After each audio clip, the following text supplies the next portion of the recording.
Hello guys, update lang po tayo.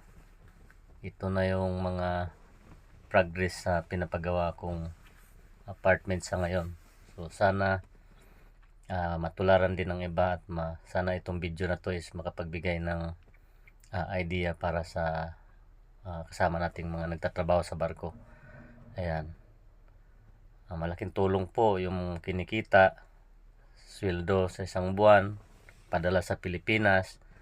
Ayan, yan yung gagawin ngayon. Gagawa na sila ng mga plumbing at saka linya ng kuryente. Yan ang gagawin. Ayan, kung makikita nyo guys, yan, pinasok na lahat ng pipe. Yan, medyo marami kasi medyo malaki-laki din tong pinagawa ko.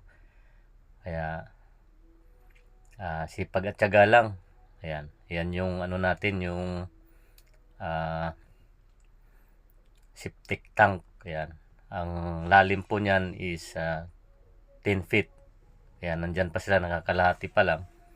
Pero at least kahit pa paano nakikita yung resulta. Ito yung sa labas naman. Yan, nakapag-ready na para sa slab. Kunting ano na lang, kunting ayos na lang para sa slab. Ito sa kwarto. Ayan. Ayan. Ayan para sa ano niya.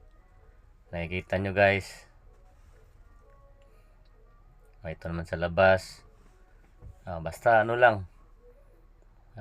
Hinahinay kumbaga, dahan-dahan, pero basta may nagawa, ayos na.